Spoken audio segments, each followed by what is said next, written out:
people have spoken. Oh my God. And our chefs are faced with truly treacherous baskets. Bon appetit! Get ready to eat your heart out. This is Chopped, Viewer's Choice.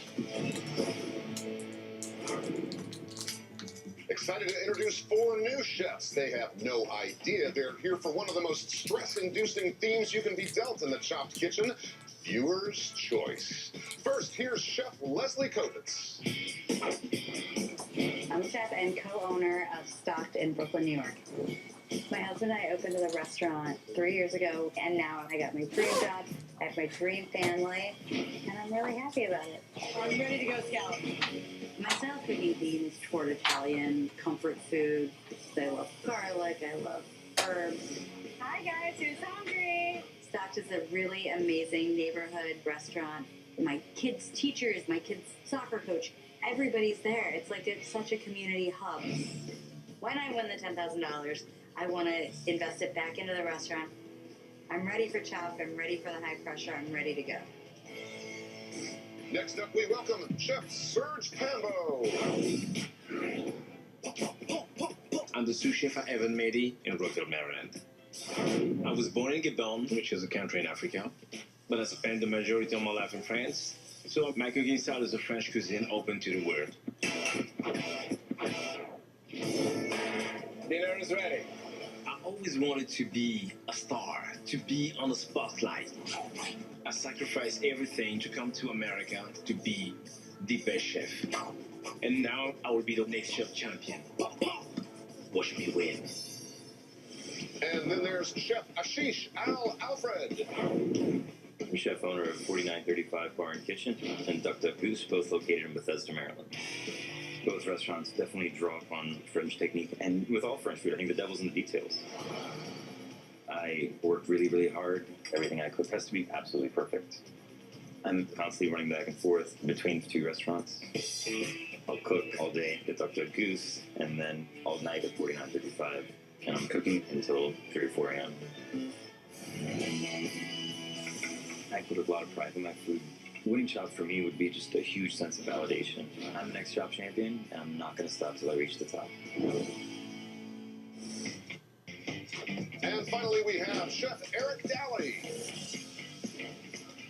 I'm the executive sous chef at David Bar Kitchen in New York City. David Bar Kitchen is an upscale restaurant where we serve cuisine from around the world. I'm extremely confident in my cooking skills. I can do a perfect brunoise cut or a perfect paisan. I'm up here, everybody else is down here. My family and I live on the Jersey Shore. It's a 3-hour commute, so my ultimate goal would be opening a restaurant there where I could see my wife and kids more often. Winning Chopped would be a huge notch on my belt. With my culinary skills, there's nobody that's really going to stand in my way. I'm not even worried about it. Hello, chefs. Hi, Ted. Hi, Dad. Here are the rules. There are 3 rounds, mandatory mystery ingredients for each course. If your dish doesn't cut it, you will be chopped. And I have something to tell you about your baskets. All the ingredients were selected via social media by our viewers. I'm terrified of viewer's choice. Whatever they give us is going to be awful and awful. All right, please open your appetizer baskets if you dare. And Chopped fans on Facebook want to see you cook with duck blood soup, horseradish pickles, frilly red mustard greens, and why not, a zombie hand. Oh my God. 20 minutes to complete your first plates. Clock starts now. Viewers, you're ridiculous. Zombie hand? Really? I taste it, and it's just meatloaf and mashed potatoes.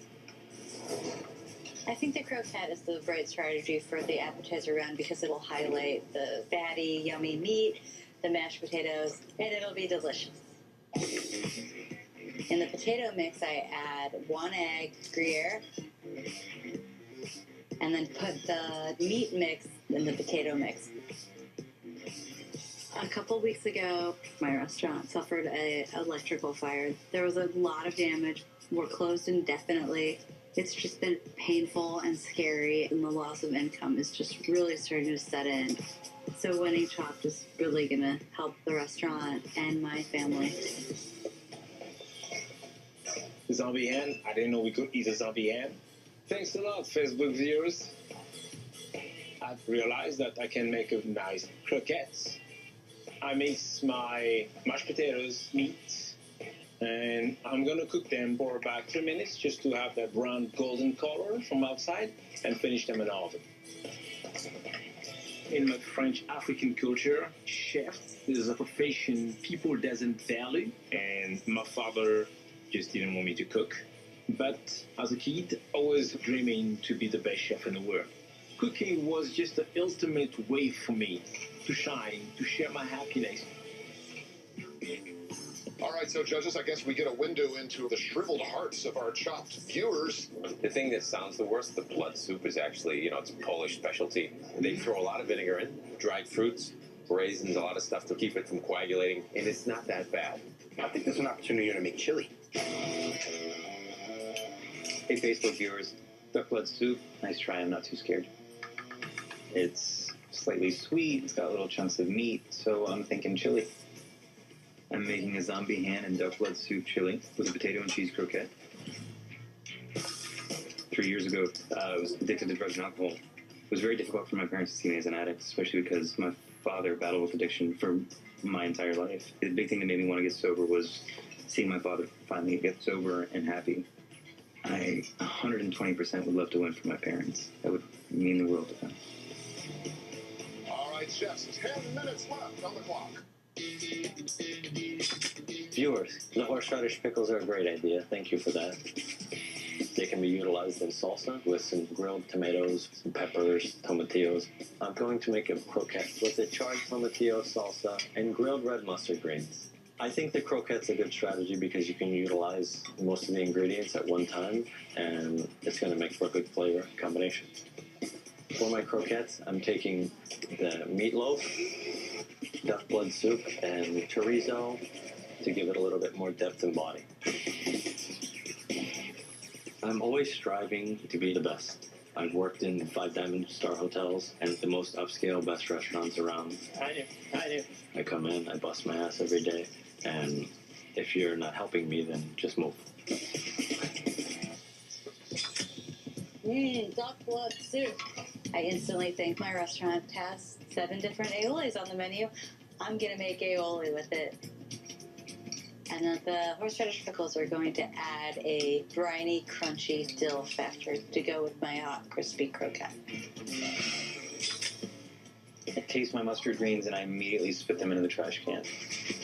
They're kind of fuzzy and they don't taste good at all. And so I realized that I'm going to have to doctor them up.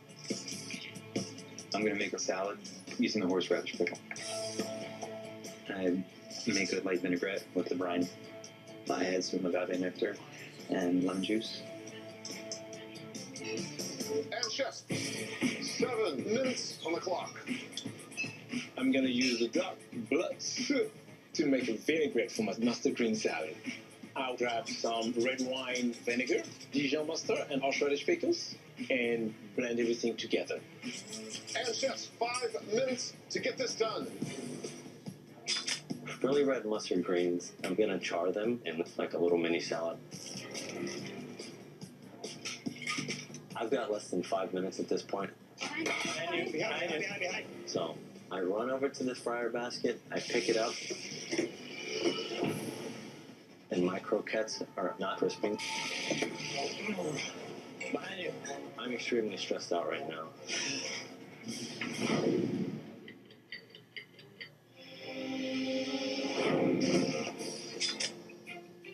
These croquettes are half of my mystery basket. And they're not crisping. But I'm hoping they fry in time and they're nice and golden brown. Crema would be a nice way to cut through the smokiness of the chili. I chop up chives and combine them with some Mexican crema and mix that all together. Everybody has a croquette. I don't want my place to look like everybody else because I'm a star. So I decided to grab 2 spoons, the same size, to make some very beautiful quenelles. All right, chefs, 2 minutes on the clock. Really red mustard greens, what a great ingredient. It's okay to cook them, but they're much better fresh and vibrant. I would do nothing to except put vinegar and salt on and a little olive oil. The frilly red mustard greens, I'm gonna fry them. Get them really nice and crispy as a garnish.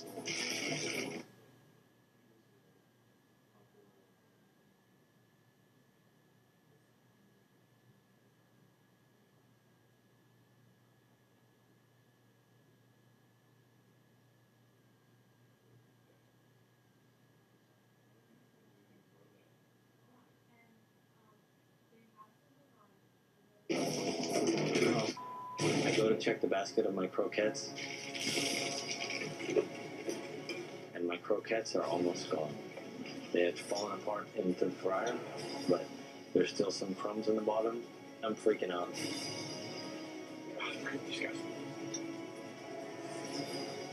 All right, chefs, you gotta kick it into high gear here. I don't got it. I don't have enough time. And 10, 9, 8, 7, 6, 5, 4, 3, 2, 1. Time's up. Please step back.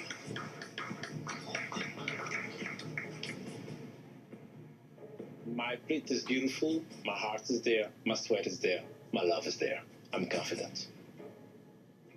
In all of my experiences in fine dining restaurants, I've never had a disaster like this. I'm hoping flavors of my other 2 components wow the judges so much that they push me through to the next round.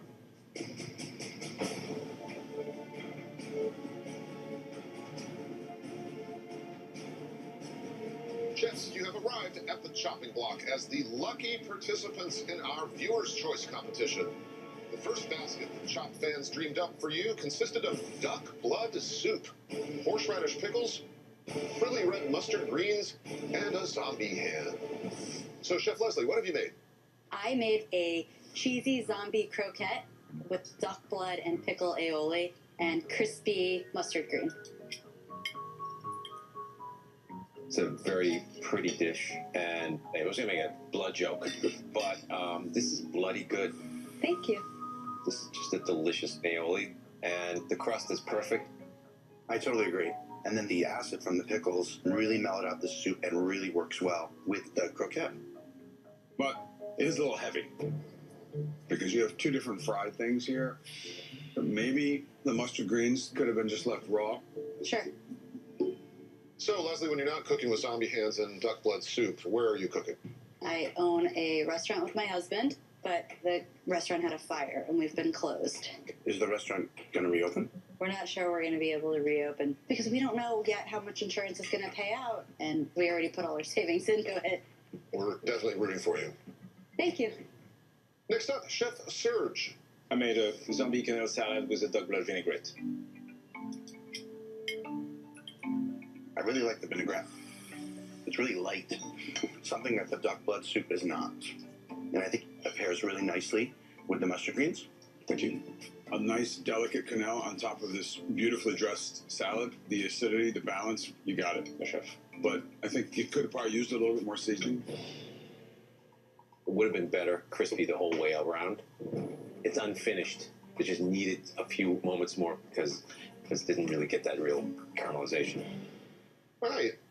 Next up, Chef Eric. It's a fried croquette with a charred tomatillo salsa and grilled red mustard greens. So something happened to the croquette. I breaded it and then I put it in the fryer, and when I went to go check them, it had pretty much dissipated in the fryer. Yeah, that's the problem. Pan frying would have worked though. What I tasted is very good. The sauce is delicious, very well balanced. I love the chaw on it. Yeah, I'm going to go so far as to say that that was probably my favorite thing I've eaten by any chef in this round. I love the juxtaposition of the tart tomatillos kind of amped up by the horseradish pickles, and I also love that you charred these mustard greens. So, why would you put yourself through this misery? My family and I live in New Jersey, and I work in Manhattan, so I don't see my wife and kids often. I put myself here because I want to open my own restaurant somewhere close to my house where my kids would be able to come and see me all the time. That sounds fantastic. Chef Eric, thank you. Finally, Chef Al, what'd you make? Made a zombie chili with a potato and cheese croquette and horseradish pickle and mustard green salad. Judges, you seem to be experiencing a battle of the croquettes. Yes, a little bit. The cheese ball is actually very good, and it's a smart idea. And the mustard greens are very good.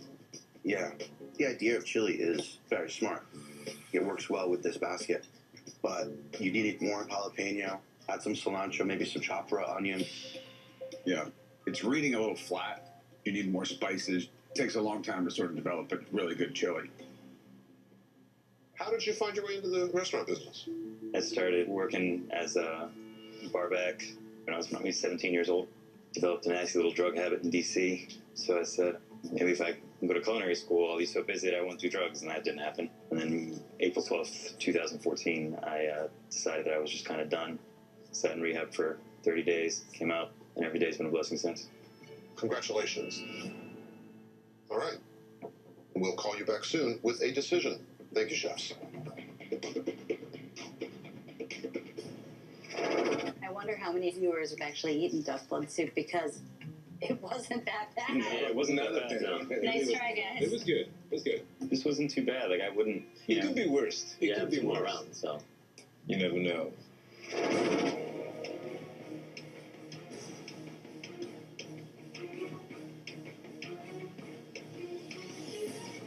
The thing that I'm worried about is the croquette, but the judges said the salsa was amazing. So I have a small amount of hope. I'm really nervous. I was counting on the fact that Eric was going to get everything on the plate, but it turns out what he did get on the plate was pretty good.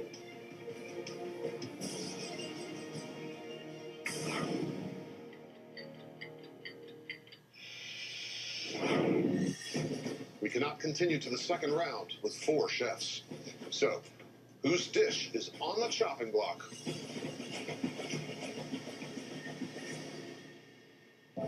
Chef Eric, you've been chopped. Judges? Eric, you developed some wonderful flavors. Unfortunately, the croquette you made, while a good idea, just was reduced to crumbs on our plate. And so we had to chop you. Hate to do it, Chef. Appreciate you being here. Thank you. With all of my experiences in fine dining restaurants, I should have been more ahead of my game. And I may not have the $10,000 for the restaurant, but we're going to have to figure out how to get there anyway. Chef Leslie, Chef Serge, Chef Al, are you ready for whatever the viewers may have picked out for you this time? Ready as I can be. Let's do this. All right, let's get into this second basket. Go for it. Oh my God. Chopped fans on Twitter have made the bold suggestion that you should cook with elk hearts, makapuno, scotch bonnet peppers, and tauk gusu. 30 minutes on the clock, starting now. Viewers, elk heart is like literally the scariest basket ingredient I could have ever imagined. Maybe my fast phrase will tender it up. I think I'm going to make an elk heart stew. The first thing I do is grab the pancetta and get it in the pan, rendering for my braise. Ugh. Then in a separate pan, I have my diced elk heart. I get that searing off. And then I deglaze the pancetta pan with Madeira wine. I met my husband when I was the lead cook, and he was coming in for a line cook job. And then one day, he just reached over and kissed me right on the lips, on the line. Now we're married, and we have 2 adorable, amazing children and a restaurant. So I want to rebuild and keep serving delicious food. I think the viewers in the appetizer round sort of took it easy on us. They gave us a bunch of cooked ingredients. The elk heart is terrifying, looks like something from an alien. Nothing about this looks tasty. I know if I overcook this, it's going to be like chewing gum. If I undercook it, it can be kind of minerally and disgusting. My best bet is just try to get it seasoned with a little coriander, a little cumin. I'm cooking grilled El Carte over mustard mashed potatoes with a macapuno Scotch bonnet relish. When I cook them in a restaurant, my addiction was bad. I successfully ran it straight into the dirt for 2 years before I got sober. When I did get sober, I worked my tail off to get the place back together. I'm still working to clear my reputation every day. Coming into the Angers round, I felt more confident than ever. I've worked with Al Carte, so I have an idea. I'm making sauté Al Carte with Taoul Gusso quinoa risotto and stuffed macapuno Scotch bonnets. I'm flouring my Al Carte because I really want to try to have that crispness all around. Growing up French African and 10 years in America, I love my 3 cultures. Every time I have a family problem, I'm very African because we're very family oriented. When it comes about cooking, I really think like a strict French chef. And when it comes about business, I'm very American. I can flip anything into gold. Judges, let's break down the pain the viewers have inflicted with this basket. We have El Carte Macapuno, which is a slimy, gelatinous coconut, and then Taouk Gusu. Nice, guys. Bon appetit! The Turkish Taouk Gusu, it's like a really, really, really sweet rice pudding with chicken in it. Taouk Gusu, I mean, it's great, but how did all these people on Twitter find this stuff? I know. I see the Taouk Gusu. I'm instantly like, what is this? But I think that's creamy, it's tasty, it can go in polenta with a little goat cheese. So I get the polenta on with a mix of half milk, half water, and a good amount of salt. This Taouk Gusu, it's like a chicken dyed in a bowl of rice pudding. The only thing I can think to do is salvage the chicken and get it into my sauce.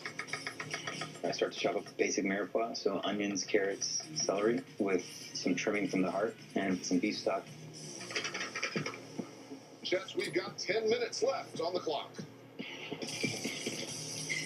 Yeah. I look over at my grill and my El Carte is on fire. The grill is entirely too hot. If these guys, can execute, I think heart can be delicious. But we got fire. The El Carte, if you cook it too much, it's going to get very tough. I'm worried about nothing else except the Scotch bonnet. That's 300,000 Scoville units. That thing is super, super hot.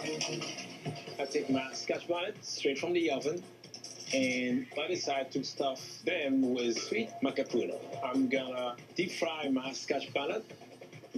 Growing up, I just felt like there was something inside of me that I really have to share with the rest of the world. Now that I'm on top, I really want to be able to share my passion and leave a legacy to the future generations of chefs. I'm going to use the Scotch bonnet peppers 2 ways. A little bit in the polenta, and I'm doing a quick pickle using apple cider vinegar, a little bit of sugar, and salt. I'm going to add them to some arugula, shaved asparagus, and a little bit of the macapuno. It's going to be good. I want to make my husband proud. He believes in me no matter what. He believed I was a winner before I even left the house this morning. 5 minutes left in this round. Scotch bonnet peppers are some of the hottest peppers in the world. But macapuno is super, super sweet. I can use it as relish with cilantro and lime juice. And I'm making it a potato mash because the dish needs a rich, starchy component. In the south of France, they use a lot of quinoa to make the risotto. I'm influenced by that cookie style. The Taouk Gusso texture reminds me of the mascarpone. I take my Taouk Gusso, add it to my quinoa, and I also add raisin, celery, and tomato. My El Carte is finishing in the oven. 45 seconds. 45 seconds. All right, chefs, we are closing in on the end of the round here. Come on, sir. You got to get the food on the plate, bro. 10, 9, 8, 7, 6, 5, 4, 3, 2, 1. That's it. Step back. He didn't get his heart on the plate. I can't believe that I don't get my hardcore in the plate. That's the worst that can ever happen.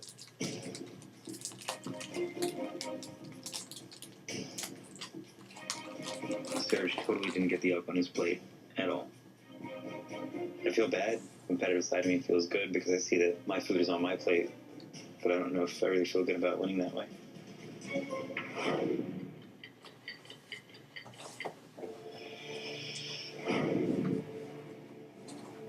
Chefs, the clock has stopped, so there is little point second-guessing what you did with elk heart, makapuno, Scotch bonnet peppers, and tauk gusu. Chef Serge, what did you make? I made tauk gusu quinoa risotto with makapuno stuffed Scotch bonnet. So what happened with the elk heart at the end? I just didn't pay attention about the clock. But the flavor is there. It's an amazing dish. I know there's no protein at all. I'm very disappointed I don't have any heart on my plate. I would have loved to have tasted it. But the quinoa is actually delicious. It's delicious, delicious, delicious, and it has a great chicken flavor.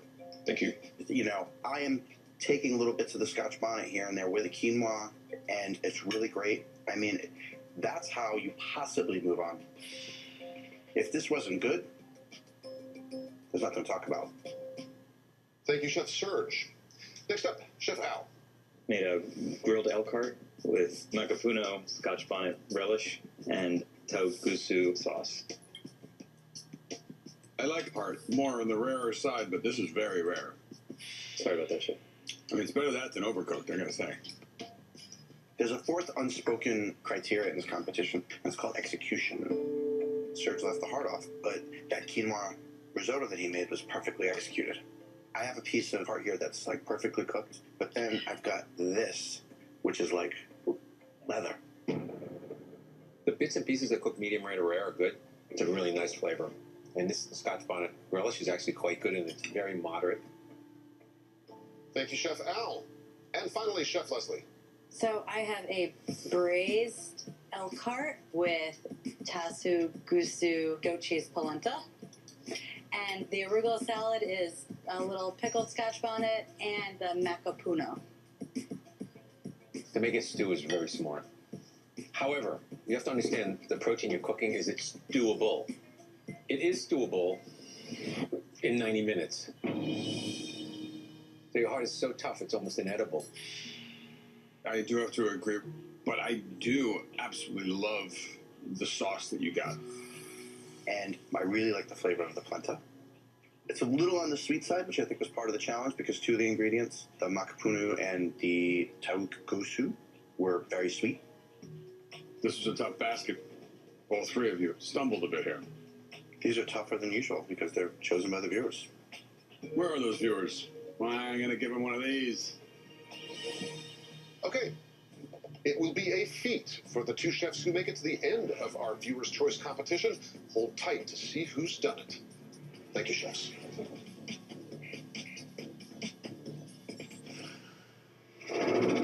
That sucked.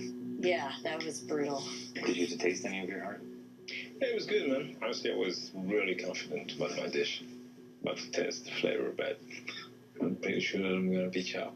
I wouldn't be so sure. I've seen this competition enough times that, you know, if they really like any one component of somebody else's dish, they'll move them on. I don't feel safe, and I put the heart on the plate.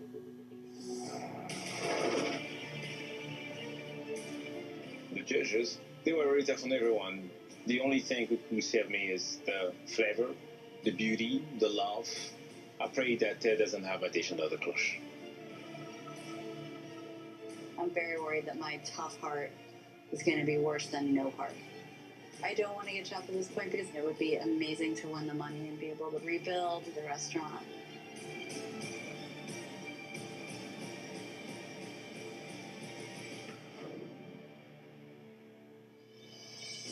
What do I love about Chopped? I get to learn something new every day.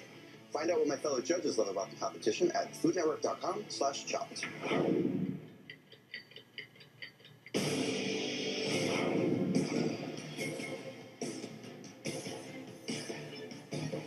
So, chopping block.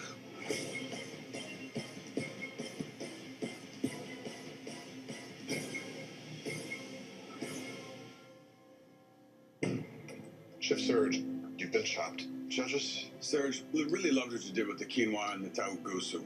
I think that was a really good flavor. Unfortunately, there was no heart on the plate. We had to chop you. It is what it is. Well, I'm so disappointed about myself. But I was born a star. I'm still a star. I'm still an amazing chef. Chef Leslie, Chef Al, you're about to stare down viewer's choice basket number 3. At this point, is there anything that could shock you? Not at this point, no. More heart. All right, let's get into this final basket. And from Chopped fans on Instagram, you're being asked to make desserts from atole, horned melon, salted dried plums, and pigtails. Viewers, come on. This basket is whack. 30-minute work period once again. Clock starts now. At this point, I really feel like Al and I are pretty neck and neck. But I feel really confident in making desserts. The salted dried plums are kind of sweet and kind of salty and kind of juicy and kind of tart. I know there's a way to use them in this dish. I think I'm going to make a deconstructed phyllo dough Napoleon, and I think I'm going to use the salted plums to crust it. I'm layering the phyllo with butter and getting it all stacked up. I'm taking the salted plums and massaging them into sugar. When I see the atole, I'm instantly like, I don't know what this is, but it's like a very not too sweet corn drink. And I feel like it's begging to be an ice cream. I think Al's a great competitor, but the stakes for me are a lot higher because I really need this money to rebuild the restaurant. Also, I've been cooking since 1999. I've got the skills to pay the bills. I should win. I think Leslie's strong competition. I think she's been cooking for almost as long as I've been alive. So I definitely want to make sure that I'm paying attention to little details, executing properly. But I know I've got to start cooking something. So I get the pigtails in a pan, renderings with some bacon. The atole tastes really cinnamony and desserty, so I figure I want to make an atole stuffed pain perdue. So I get mascarpone cheese, whip that together. Salted dried plums are disgusting. They're nasty. Why not try to make like a simple syrup and use that to add flavoring to my batter? So I put them in with a little bit of water, sugar, cardamom. Cardamom is a delicious Indian spice. It would make my mother happy to see that I threw it in. The love and support and kind of adoration of my family helped me get sober. It's definitely what's pushing me to win. How bad is this? We got the atole. It's a Mexican beverage. It tastes very much like corn. We got horned melon, which is pretty on the outside but has very little flavor. We've got salted dried plums that are total salt bombs. And then we have a raw pigtail. Would you eat pigtail for dessert? I mean, we don't want to eat pigtail for dessert. The pigtails instantly throw me for a loop. But customers call the restaurant and order my bacon butterscotch pecan cookies by the dozen. So I'm rendering out the fat from the pigtails, and I'm cooking the bacon in it. And then I make a pecan caramel to go in the ice cream. I'm also going to take some of the skin from the pigtails and throw it in the fryer to make some cinnamony, chicharron. To make my batter, I'm putting together eggs, heavy cream, the syrup that I made from the salted prunes, and the bacon fat. I'll try to bring some of that unctuous pig fatty flavor into the end of the batter.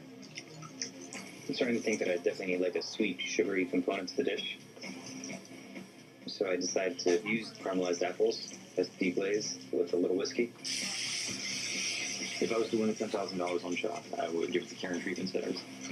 If $10,000 brings one person closer to getting better, it's well worth it. 5 minutes to go, folks.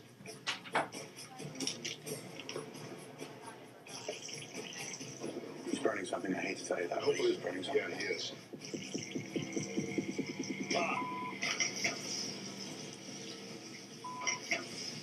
Okay.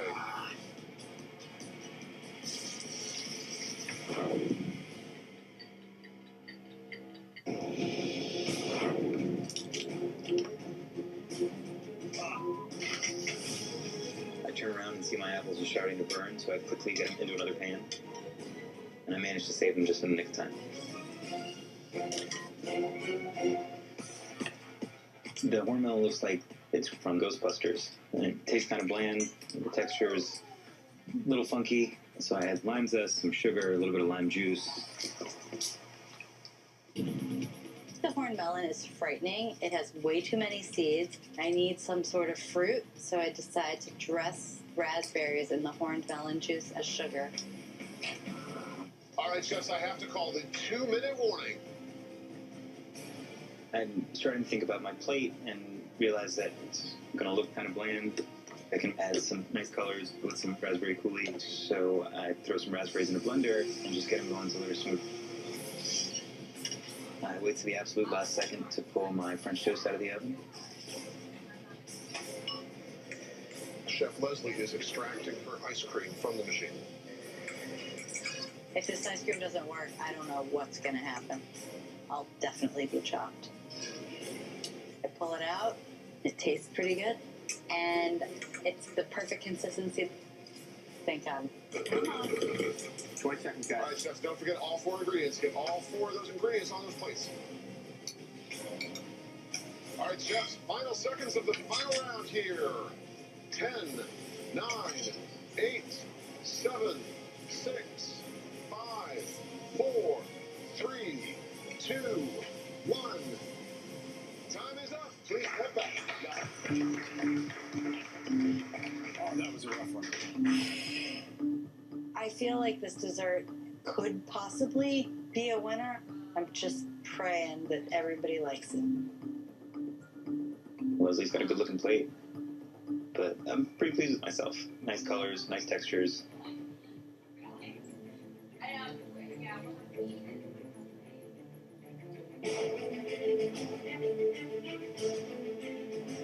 Chef Al, Chef Leslie, you had to contend with the viewer's choice dessert basket that contained atole, orange melon, salted dried plums, and pigtails. Chef Al, what'd you make? I made a totally stuffed pan perdue, salted plums royale with horn melon and just a little bit of raspberry coulis. I like it. I like it a lot. I think it's delicious. The pan perdue is a very nice thought. Best part of it. The contrast with the sauce and the melon is a very good idea. I feel like I'm in the Twilight Zone. I'm having a totally different experience than you guys. I have these deep pockets of uncooked custard in the center. This feels like raw French toast to me. Thank you, Chef Al. Finally, Chef Leslie. I made you a atole ice cream and salted plum FILO Napoleon with a little bacon, chicharron, and caramel. I love it. I think it's great. I think this ice cream is fantastic. I love it when I drag it through this caramel. I actually really love what you did with the pigtail. It's really crispy, and combined with this ice cream that has this corn flavor, it almost starts to replicate popcorn. However, the raspberry soaking in the melon juice is a bit of a stretch to me. The raspberry sort of wipes out anything about the melon that I could really gather. I think a small dice of the melon would have been nice there. All right, we'll talk to you soon, chefs. The dessert round was the first round that I felt like I wasn't going to get everything on the plate. I think I was most excited for the dessert round, and that one was definitely the hardest one. I'm sure everybody says this, but that was, I mean, probably the worst basket I've ever seen on Chopped ever. Totally. Judges, absurdly difficult baskets, yet 2 chefs made it all the way to the end despite the fans' best efforts to stop them. I really want to give them credit. They came up with some real whimsical ways of treating products that are very crazy. The first course, Leslie really conquered the duck blood soup best. She transformed it into this great aioli. Even though her plate was delicious, everything was heavy. I agree. Al, on the other hand, he did a chili. Great idea. However, he didn't go far enough. He just needed more spice, right? I mean, it's just way too meager. I think one of the hardest ingredients was the Scotch bonnet. I would say Al used it the best. I agree with you. The macaputo and the Scotch bonnet, relish of that is very good. But the El cart didn't cut it proportionally right. So I had basically medium, medium rare, and rare in one piece. I would say mine was even worse than that. Mine was raw, medium, and hammered. For me, Leslie, talk about hammered. That thing was like shoe leather. She braised it, but she didn't braise it enough. But, you know, what she did with the taugosu and the polenta was genius. Okay, has one chef here edged out the other? Yes. All right.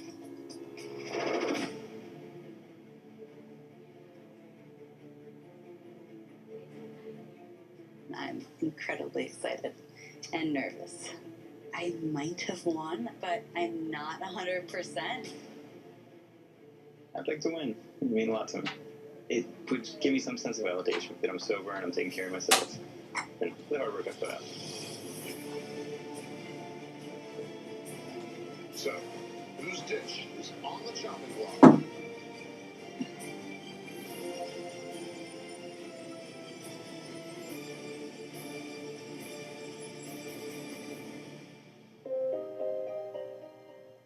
Chef Al, you've been chopped. Judges?